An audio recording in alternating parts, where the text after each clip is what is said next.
మధ్యకాలంలో రాష్ట్ర ముఖ్యమంత్రిగా రేవంత్ రెడ్డి గారు మాట్లాడుతున్న మాటలు యావత్ తెలంగాణ సమాజాన్ని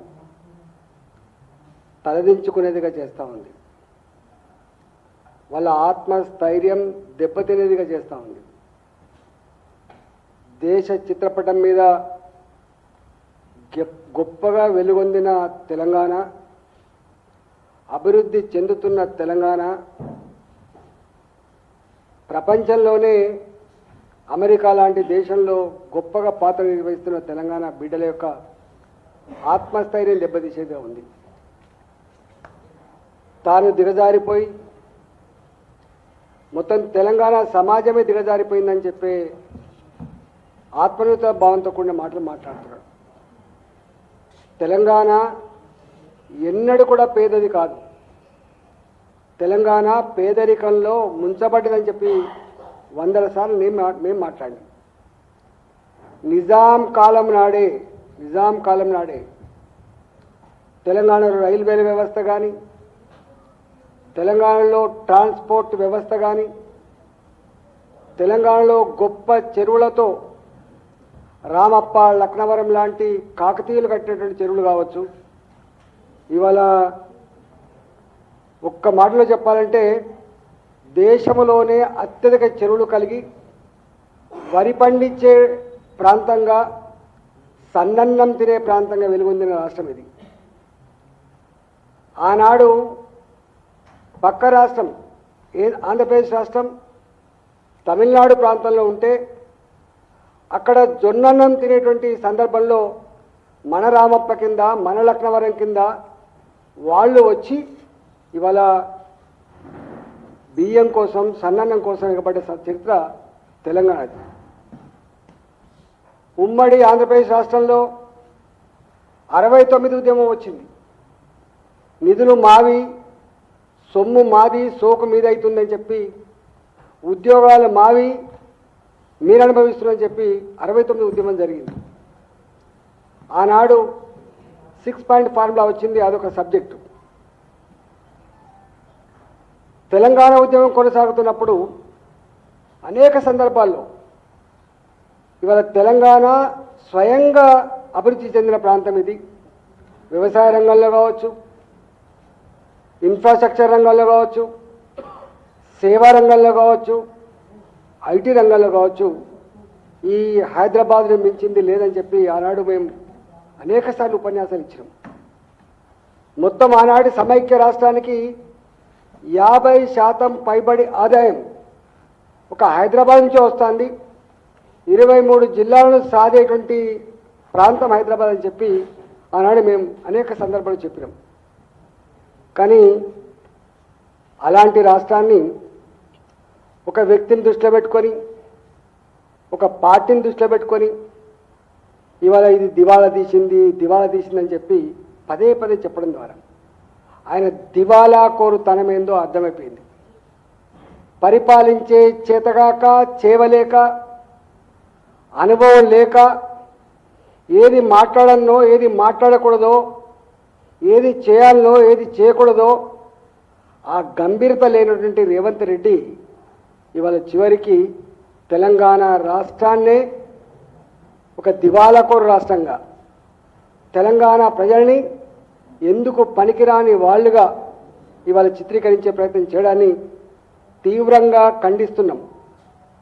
తెలంగాణ ప్రజలారా, మీరు లోతుగా ఈ సందర్భంలో ఆలోచించాల్సిన అక్కర ఉంది. నిజంగా రేవంత్ రెడ్డి గారు చెప్పేది నిజమా? దానికి వాస్తవాలు ఏంటి తెలుసుకోవాల్సిన అక్కర ఉన్నది. నిన్నటి దాకా శాసనసభలో 10 సంవత్సరాల కాలం పాటు పర్ క్యాపిటా ఇన్కంలో నంబర్ 1 తెలంగాణ, వరి ఉత్పత్తిలో నంబర్ 1 తెలంగాణ, జిఎస్డిపి పెరుగుదలలో నంబర్ 1 తెలంగాణ, 4 కోట్ల జనాభా అయినప్పటికీ కూడా అనేక రాష్ట్రాల కంటే కూడా బడ్జెట్లో అత్యధిక పెట్టిన రాష్ట్రం తెలంగాణ. ఇవాటికి నిన్న మొన్న కూడా బట్టి విక్రమార్క గారు పెట్టిన బడ్జెట్ 3,04,000 కోట్లు అనుకుంటా నాకు తెలిసి. 4 కోట్ల జనాభా కలిగినటువంటి ఒక రాష్ట్రం 3,04,000 కోట్ల రూపాయల బడ్జెట్ పెట్టిందంటే ఇవాళ ఇది ఎట్లా దివాళా తీసిన ప్రభుత్వం, ఎట్లా దివాళా తీసిన రాష్ట్రమో చెప్పగలిగే దమ్ముందా అని చెప్పి నేను అడుగుతా ఉన్నా. రేవంత్ రెడ్డి గారికి ఒక నైజం ఉంది. మోసగించే వాళ్ళని నమ్ముతారు, అబద్ధాలనే ప్రజలు ఇష్టపడతారు, అబద్ధాలు చెప్పే నాయకులనే ఆదరిస్తారనేటువంటి మాట ఏతుందో ఇవాళ ఆయన మాటలు ఇవాళ నిజమని ప్రూవ్ అయింది. అలా కానీ ఆనాడు మాట్లాడిన మాటలు పెద్దవారు పట్టించుకోలే. కానీ ఇవాళ మీరు మాట్లాడుతున్న మాటలు తెలంగాణ ప్రజల ఆత్మస్థైర్యం దెబ్బతింటా ఉంది, తెలంగాణ ప్రజల ఆత్మగౌరవం దెబ్బతింటా ఉంది. తెలంగాణ ప్రజలలో ఏ సాహసం, ఏ కమిట్మెంట్, ఏ పని చేయాలని తపన ఉంటుందో ఇలా అది దెబ్బతింటా ఉంది.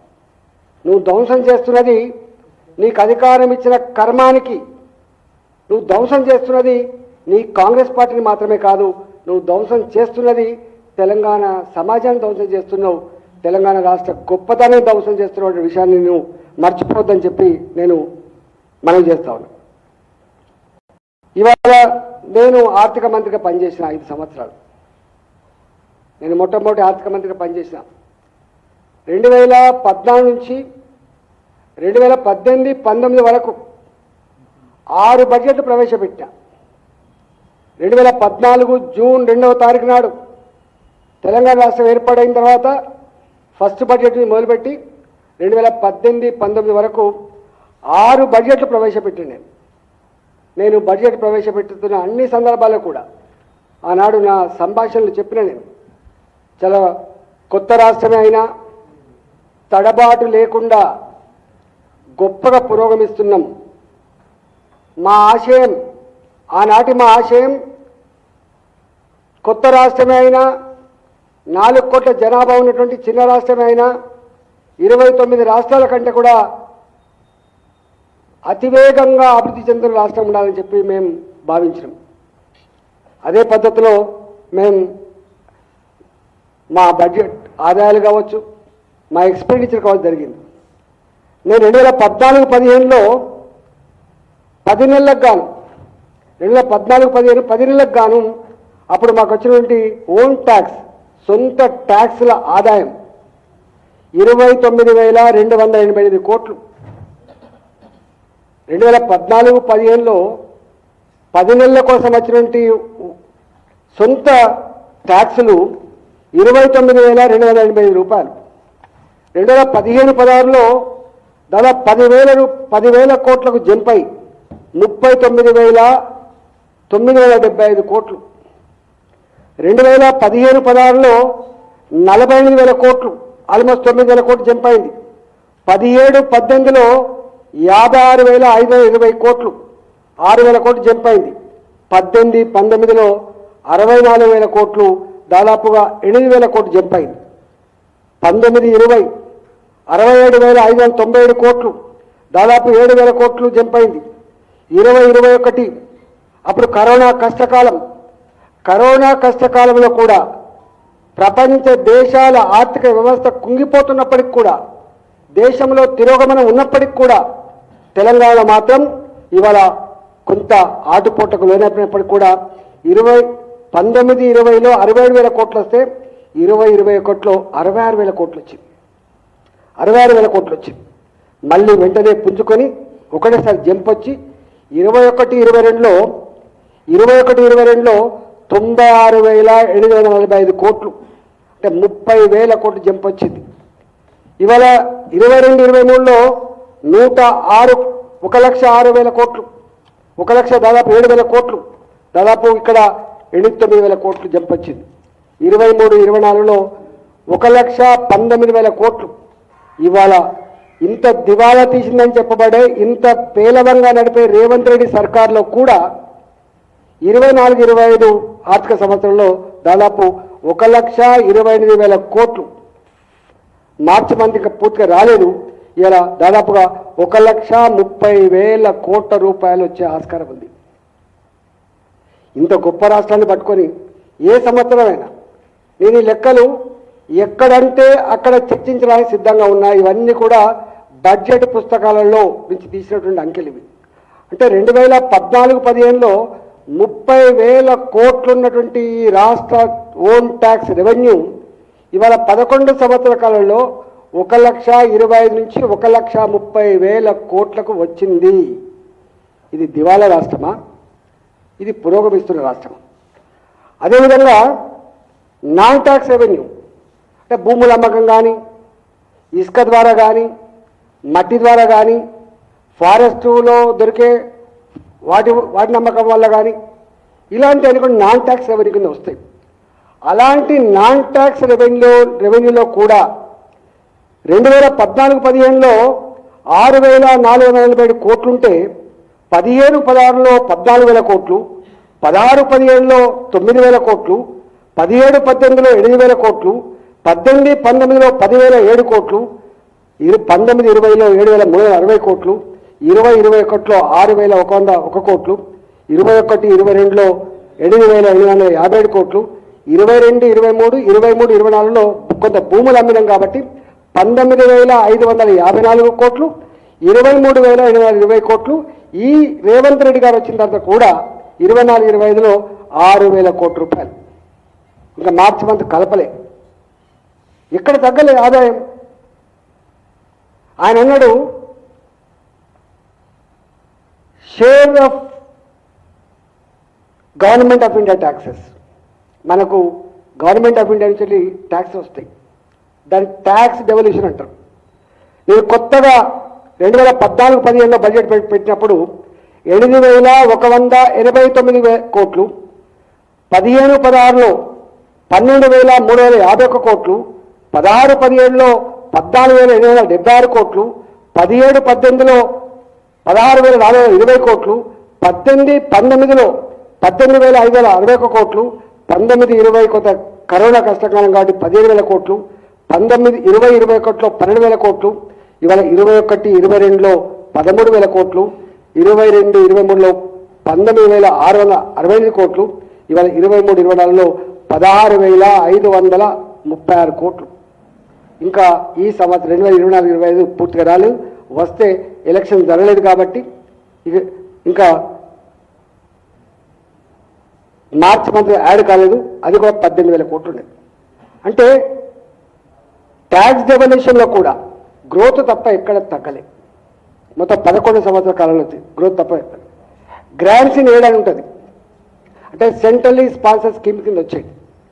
సెంట్రల్లీ స్పాన్సర్ స్కీమ్స్ కింద నేను ఫస్ట్ సంవత్సరంలో 7,118 కోట్లు, 15-16లో 9,394 కోట్లు, 16-17లో 9,752 కోట్లు, 17-18లో 8,059 కోట్లు, 18-19లో 8,178 కోట్లు, 19-20లో 11,599 కోట్లు, 20-21లో 15,471 కోట్లు.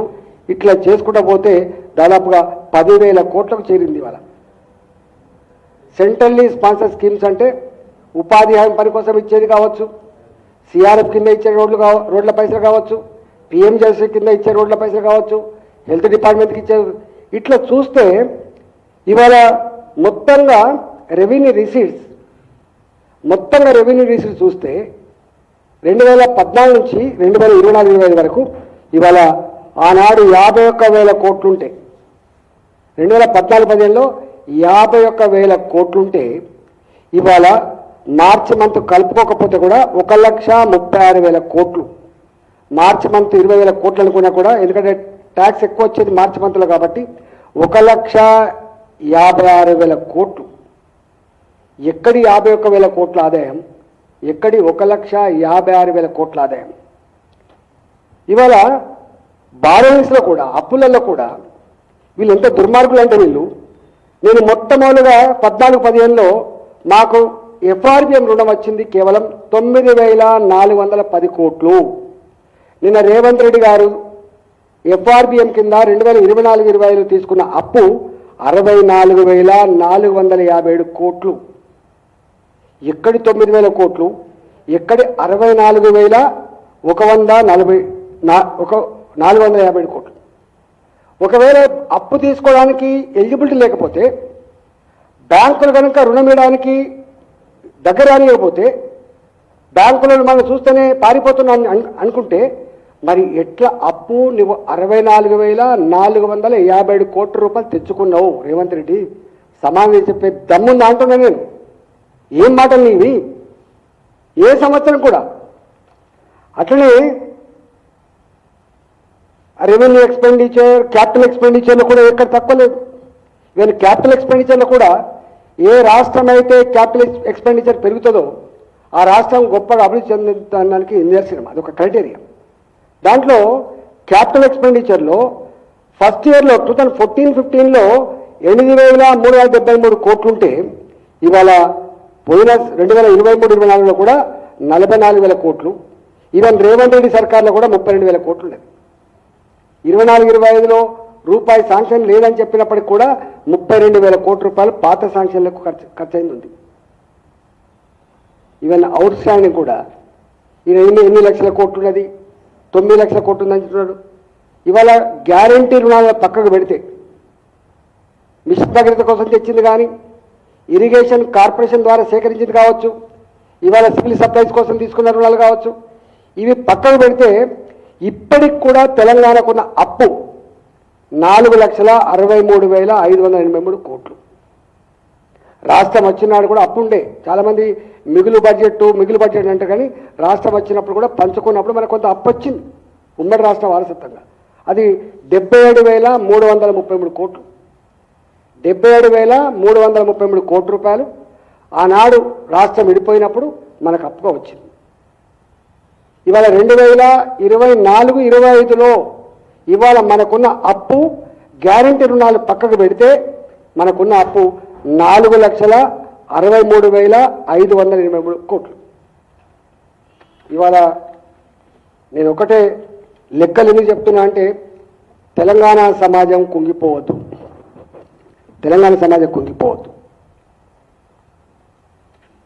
జిఎస్టీ, కేంద్ర ప్రభుత్వం జిఎస్టీ 2015లో ఇంట్రొడ్యూస్ చేస్తున్నప్పుడు వచ్చిన ఆదాయం కేవలం 73,000 కోట్లు. ఇవాళ జిఎస్టీలో వస్తున్న ఆదాయం మొన్న ఏప్రిల్ మంత్ 2,40,000 కోట్లు. 2,40,000 కోట్లు. దాంట్లో జిఎస్టీలో స్టేట్ జిఎస్టీ ఉంటుంది, సెంట్రల్ జిఎస్టీ ఉంటుంది. స్టేట్ జిఎస్టీ ఏమో నేరుగా మనకు వస్తుంది, సెంట్రల్ జిఎస్టీ ఏమో కేంద్ర ప్రభుత్వం ద్వారా మనకు వచ్చే వాట మనకు వస్తుంది. అంటే ఇవాళ 2014-15లో 1,00,000 కోట్ల బడ్జెట్ పెట్టిన ఈ రాష్ట్రం ఇవాళ 11 సంవత్సరాల కాలంలో బట్టి విక్రమార్క గారు పెట్టినటువంటి బడ్జెట్ 3,04,000 కోట్లైనప్పుడు పురోగమించినట్ట, తిరోగమలో ఉన్నట్ట, అభివృద్ధి చెందినట్ట, దివాలా తీసినట్ట. 64,000 కోట్ల రూపాయలు, 9,000 కోట్ల రూపాయలు అప్పు పుట్టేటువంటి రాష్ట్రంలో, ఎలిజిబిలిటీ రాష్ట్రంలో 64,000 కోట్ల రూపాయలు ఒక్క సంవత్సరం అప్పు తెచ్చుకున్నామంటే ఇవాళ పతార ఉన్నట్ట, పోయినట్ట. జిఎస్డిపి మొత్తం దేశంలో జిఎస్డిపి ఇవాళ అన్ని రాష్ట్రాల కంటే కూడా వేగంగా ఉన్నటువంటి రాష్ట్రం. ఇవాళ జిఎస్డిపిలో మన రాష్ట్రం 13%, 14% గ్రోత్తో ఉన్నది. 2025-26కి 18 లక్షల కోట్ల రూపాయల సంపద సృష్టించబడుతుందని చెప్పి అంచనా వేసింది.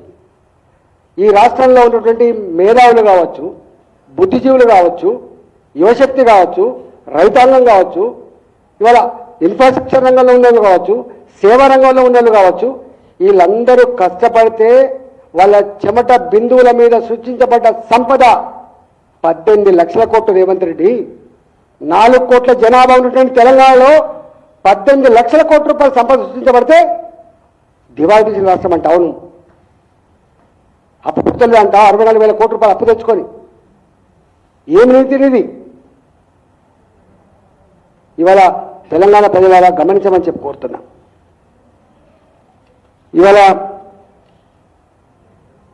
పక్క రాష్ట్రం ఆంధ్రప్రదేశ్ రాష్ట్రం మనకంటే తక్కువ జనాభా 5 కోట్ల పైన, కానీ బడ్జెట్ చూస్తే మన లెక్కనే ఉన్నది. వాళ్ళు కేంద్రం దగ్గర పోయిండ్రు, తెచ్చుకున్నారు. ఆనాడు కేసీఆర్ గారు కేంద్రంతో గొడవ పెట్టుకొని కేంద్రం ఇచ్చేది నాకెందుకని చెప్పి అహంకారంగా పోతే ఏం జరిగిందో మనం చూసినాం. కానీ ఇవాళ పక్క రాష్ట్రం కేంద్ర ప్రభుత్వ సహకారంతో ఎట్లా ముందుకు పోతుందో చూడండి. తెలంగాణ ఎట్లా దురదృష్టవంతులు అయినరో, ఆంధ్రప్రదేశ్ ఎట్లా అదృష్టవంతులైనో మనకు కళ్ళ కనబడతాను. నేను ఆనాడు ఆర్థిక మంత్రిగా చెప్పిన, ఎన్నికల ముందు రేవంత్ రెడ్డి గారు 6 గ్యారంటీల పేరిట 66 హామీలు ఇస్తున్నప్పుడు ఆ 6 గ్యారంటీలు కూడా ఒక గ్యారంటీ రాహుల్ గాంధీ గారు, ఒక గ్యారంటీ ప్రియాంక గాంధీ గారు, ఒక గ్యారంటీ సోనియా గాంధీ గారు ఇస్తున్నప్పుడు ఎట్లా అవుతుందని చెప్పినాం. ఏ బట్టి విక్రమార్క గారు అయితే శాసనసభలో ఆనాడు ప్రతిపక్ష నాయకుడిగా ఉండి మొత్తం అప్పుల ఊబిలో కూరుకపోతుందని చెప్పి భావించిండ్రో, ప్రచారం చేసిండ్రో, అప్పుల కుంపడని చెప్పి భావించిండ్రో, మరి మీరే మాట్లాడిండ్రు శాసనసభలో. మరి అలాంటి అప్పుల కుప్పగా మారిన రాష్ట్రంలో ఏం ధైర్యంతో, ఏ నమ్మకంతో మీరు ఇన్ని హామీలు ఇచ్చిండ్రు? ఏం చెప్పిండు రేవంత్ రెడ్డి ఎన్నికల ముందు? మనసుంటే మార్గం ఉంటుందని చెప్పిండు. కడుపు కట్టుకొని ఒక సంవత్సరం కష్టపడితే 40,000 కోట్ల రూపాయలకు బిచారి కాదన్నాడు. రైతాంగ రుణాన్ని కట్టగలిగి రైతు రుణమాఫీ చేయగలిగే సత్తా నీకు ఉందని చెప్పి అడిగితే ఉంటుందా? ఎందుకుండదు? మీకు ఏమరక? నేను కాంగ్రెస్ పార్టీ నాయకుడే చెప్తున్నా, 40,000 కోట్ల రూపాయలు ఒక సంవత్సరం కడుపు కట్టుకుంటే వస్తాయి. రైతు రుణమాఫీని ఒకటే సంవత్సరం చేస్తా అని చెప్పిండు. మేము నీ మొత్తం మాటలు ఎన్నికల ముందు మేము మాట్లాడినప్పుడు, మీరు దానికి ఎదురుదాడి చేసినప్పుడు మాట్లాడిన మాటలన్నీ కూడా తప్పకుండా ఇలా మళ్ళీ మీడియాలో పెడతాం. తెలంగాణ ప్రజలారా, 2024 ఎన్నికల ముందు రేవంత్ రెడ్డి గారు మాట్లాడిన మాటలు, ఇవాళ మాట్లాడుతున్న మాటలు మీరు తప్పకుండా ఆలోచించేయమని చెప్పి కోరుతున్నాం. కానీ తెలంగాణ ప్రజలకు భారతీయ జనతా పార్టీకి ఒక హామీ ఇస్తున్నాం, బాధ్యత కలిగిన పార్టీగా ఒక హామీ ఇస్తున్నాం. ఇవాళ రాష్ట్రాలు దివాళా తీస్తున్నప్పుడు కేంద్రం సంతోషంగా ఉండదు. రాష్ట్రాల అభివృద్ధిలోనే దేశ అభివృద్ధి ముడిపడి ఉందని నమ్మేటువంటి నాయకుడు నరేంద్ర మోడీ గారు. కాబట్టి తెలంగాణకు గాయమైనా, ఆంధ్రప్రదేశ్ గాయమైనా, బీహార్కు గాయమైనా ఇవాళ గాయమైనట్టు లెక్క. కాబట్టి ఇవాళ మీ అనుభవాలేమి, మీ బుద్ధిహీనత, నీకు ప్రజల మీద ప్రేమ కంటే కూడా నీ సంపాదన మీద, నీ అభివృద్ధి మీద ప్రేమ ఉంది. కాబట్టి ఇవాళ తెలంగాణను మీరు ఇట్లా చూపించే ప్రయత్నం చేయకండి. ఇవాళ ఇప్పటికే 3-4 ఏళ్ళు అవుతుంది గ్రామ పంచాయతీలలో పనిచేసిన వాళ్ళకు పై బిల్లులు లేవు. కాంట్రాక్టర్ల మీద కూడా ధర్నాలు చేసే పరిస్థితి వచ్చింది. ఇలా పిల్లలకు 4 సంవత్సరాలుగా ఫీ రియంబర్స్మెంట్ లేదు, మెస్ ఛార్జెస్ అక్కడ లేవు. ఇవాళ నీకు కావాల్సింది సుందరాంగుల యొక్క పోటీలు కాదు, చేసుకో, మాకే అభ్యంతరం లేదు. కానీ వీటి మీద దృష్టి పెట్టు.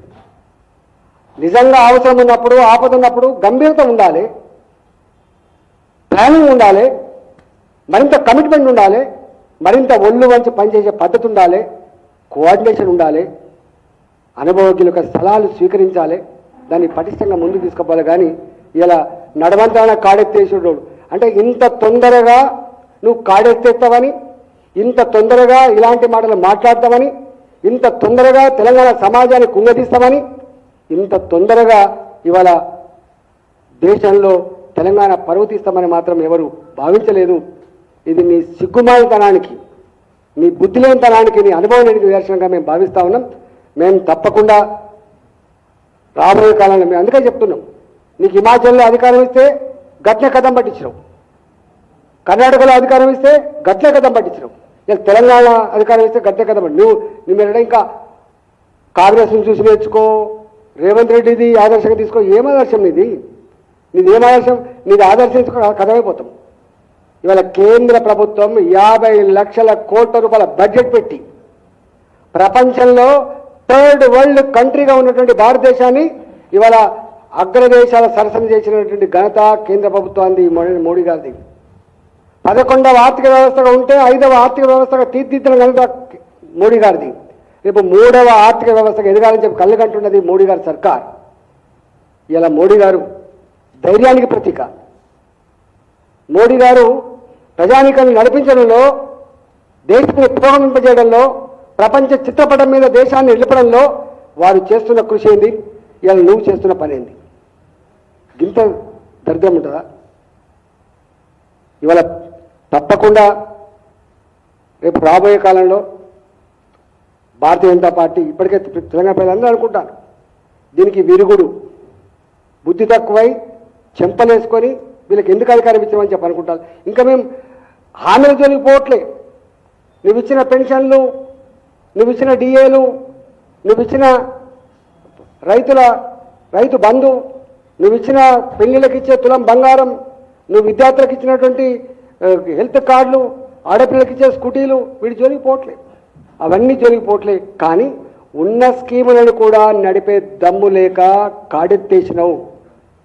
నువ్వు ఇన్ఎఫిషియెంట్ అని చెప్పి ఎవరో చెప్పలేదు, నీకు నువ్వే ముద్రేసుకుంటున్నావు, నీకు నువ్వే చెప్పుకుంటున్నావు. నువ్వు చెప్పుకుంటే ఏం కాదు, కానీ మమ్మల్ని వంచిస్తున్నావు. మా తెలంగాణ సమాజం యొక్క మోరల్ కరేజ్ దెబ్బతిస్తున్నావు. కాబట్టి ఇది తగదు అని చెప్పి ఇవాళ నీకు అధికారం ఇచ్చిన కర్మానికి, మా తెలంగాణ 100 సంవత్సరాల చరిత్ర కలిగిన మా తెలంగాణ గొప్పతనాన్ని నువ్వు పాతరేసే ప్రయత్నం చేయొద్దు. నువ్వు పాతరైతే పాతర ఏబడదు. ఇవాళ అమెరికాలో ఉన్న తెలంగాణ బిడ్డ, లండన్లో ఉన్న తెలంగాణ బిడ్డ, ఇవాళ ఈ దేశంలో ఎక్కడున్న తెలంగాణ బిడ్డ తప్పకుండా కొత్త స్ఫూర్తితో రాబోయే కాలంలో తప్పకుండా ఇదేం నీకు 10 ఏళ్ళ అధికారం ఇవ్వలే, 100 ఏళ్ళ అధికారం ఇవ్వలే, తప్పకుండా ఎప్పుడు ఎన్నికలు వచ్చినా మార్చుకుంటారు, మళ్ళీ సరైన దారిలో పెట్టుకుంటారు. ప్రజలే చరిత్ర నిర్మాతలు. ఇట్లాంటి సందర్భంలో బాధ్యత కలిగిన వాళ్ళు ప్రజలే. కాబట్టి దీన్ని మార్చగలిగే శక్తి, దీన్ని కంట్రోల్ చేయగలిగే శక్తి, కాపాడుకునే శక్తి ప్రజలకు ఉంటుందని నమ్ముతున్నాం. కాబట్టి ప్రజలు తప్పకుండా ఒక గొప్ప నిర్ణయం తీసుకుంటారు, రాష్ట్రాన్ని కాపాడుకుంటారు. రాష్ట్రం యొక్క పాత గ్లోరీ, పాత చరిత్రని నిలుపుకునే ప్రయత్నం తప్పకుండా తెలంగాణ ప్రజలు చేసుకుంటారని, వాళ్ళు చేస్తారని చెప్పి స్వాగతంతో నమస్కారం.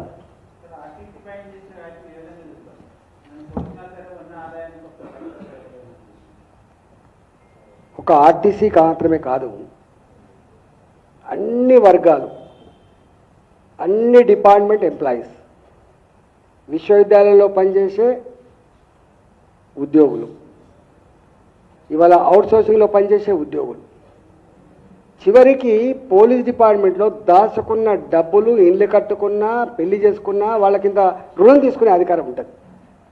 ఆర్టీసీలో కూడా వాళ్ళకు సొసైటీ ఉంటుంది, మీకు తెలుసు అనుకుంటా. రుణం తీసుకునే, రుణం ఇచ్చే పరిస్థితి. ఆర్టీసీ వాళ్ళు రుణం తీసుకునే పరిస్థితి లేదు. పోలీస్ డిపార్ట్మెంట్లో ఉన్నటువంటి వాళ్ళు రుణం తీసుకునే పరిస్థితి లేదు. రిటైర్ అయినటువంటి ఉద్యోగులకు బెనిఫిట్స్ వచ్చే పరిస్థితి లేదు. 4 ఏళ్ళుగా విద్యార్థులకు ఫీ రియంబర్స్మెంట్ లేక సర్టిఫికేట్ వచ్చే పరిస్థితి లేదు. కళ్యాణ లక్ష్మి కూడా 1 ఇయర్ తర్వాత పిల్లలు పుట్టిన తర్వాత ఎత్తుకొని వస్తున్నారు. ఇవాళ మేనేజ్మెంట్ లేదు. ఇవాళ ఆయన మాటల్లో చెప్పాలంటే 18,500 కోట్ల రూపాయలు వస్తుందని చెప్తున్నాడు. 18,500 కోట్లు వస్తుందని చెప్తున్నాడు. నాకు తెలిసి అది 19,000, 20,000 కోట్లు ఉంటుంది. ఇంకా 20,000 కోట్లు ఉంటుంది. 20,000 కోట్లు అంటే 2,40,000 కోట్ల రూపాయలు సంవత్సరానికి వచ్చే ఆదాయం. తక్కువేం కాదు. 2,40,000 కోట్లు తక్కువనా అండి? 2024-25లో బట్టి విక్రమార్క గారు 3 లక్షల కోట్ల బడ్జెట్, 2,94,000 ఎంతో బడ్జెట్ పెడితే 70,000 కోట్ల రూపాయలు ఖర్చు పెట్టలేకపోయినాం. 2,20,000 కోట్లు, 25,000 కోట్లు ఖర్చు పెట్టమని చెప్పింది.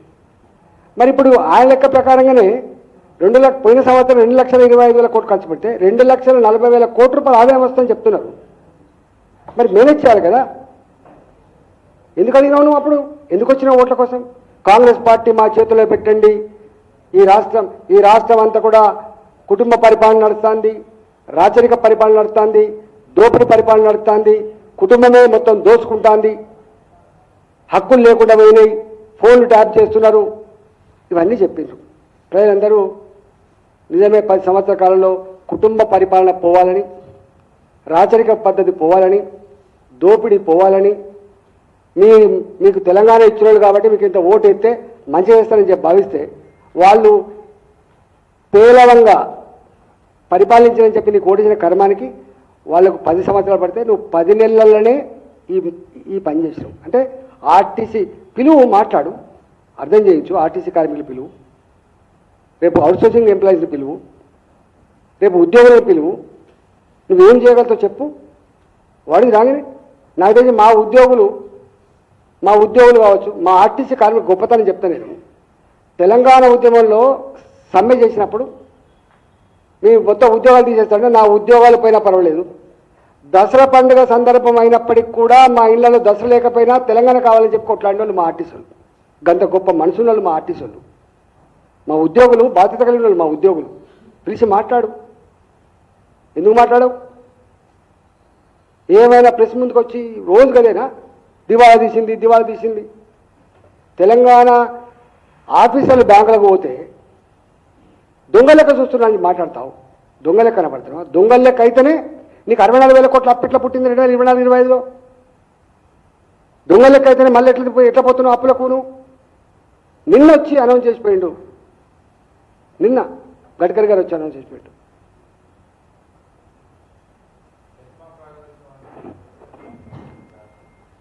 ఈ ఎస్మాలకు తెలంగాణ గుర్తుపెట్టుకోండి. తెలంగాణ ప్రజలు కానీ తెలంగాణ ఉద్యోగులు కానీ బెదిరింపులకు లొంగరు. వాళ్ళు ప్రేమకు లొంగే గుణం ఉంటుంది తప్ప బెదిరింపులకు లొంగే సమాజం కాదు తెలంగాణ. మత్తరిచ్చుడు మాయ చేసుడు తెలంగాణ రక్తంలో లేదు. బిడ్డాకి ఇద్దరు గుర్తుపెట్టుకో. ఏమనుకుంటున్నావు నువ్వు? చేపలు ఎట్లా ఎదురెక్కుతాయో అణచివేతకు వ్యతిరేకంగా ఎదురెక్కే గుణమున్న సమాజం తెలంగాణ సమాజం. ఇంకా ఎస్మాలు గిస్మాలు ఎంతమంది ప్రయోగించిండు? ఎన్టీ రామారావు ప్రయోగించిండు. ఏం చేసిండు? మీకు ఐడియా ఉండాలి. సమ్మెలొద్దని చెప్పి మాట్లాడిండు. ఏమైంది? గతంలో ముఖ్యమంత్రి ఇది ఆర్టీసీ కార్మికులు సమ్మె చేస్తున్నప్పుడు సంఘాల ద్వారానే ఆర్టీసీ దివాళా తీసింది. సంఘాలు క్లోజ్ చేయమని చెప్తే క్లోజ్ చేసిండ్రు. కానీ ఎవరు దిగొచ్చిండ్రు? ఎవరు మోకరిల్లు? తర్వాత కార్మికులు మోకరిల్లలే, ప్రజలు మోకరిల్లలే, ప్రభుత్వం మోకరిల్లింది, ముఖ్యమంత్రి మోకరిల్లింది. గుర్తుపెట్టుకో.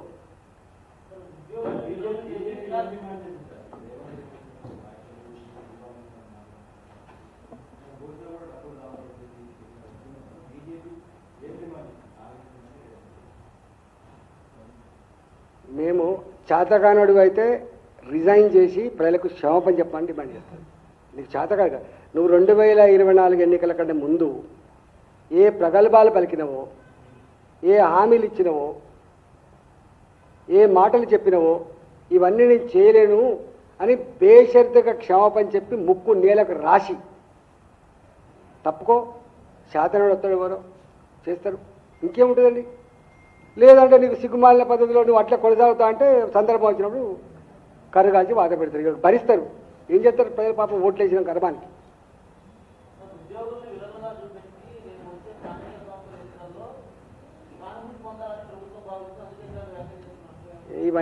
ఇవన్నీ గతంలో చేయలేదు. నీకు ఐడియా ఉండాలి. ఎన్టీ రామారావు గారి పీరియడ్లో మొత్తం ఉద్యోగులు దోషులు నిలబెట్టే ప్రయత్నం చేసిండ్రు. ఏం జరిగింది?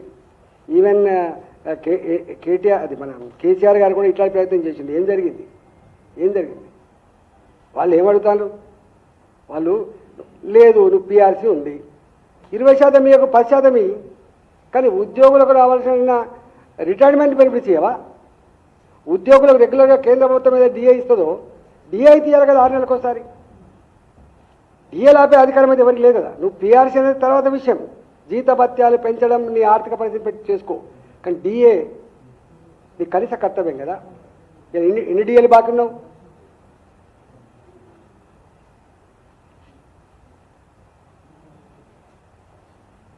ఓకేనా? ఇంతటితో మీడియా సమావేశం ముగిసింది. కృతజ్ఞతలు. జై తెలంగాణ.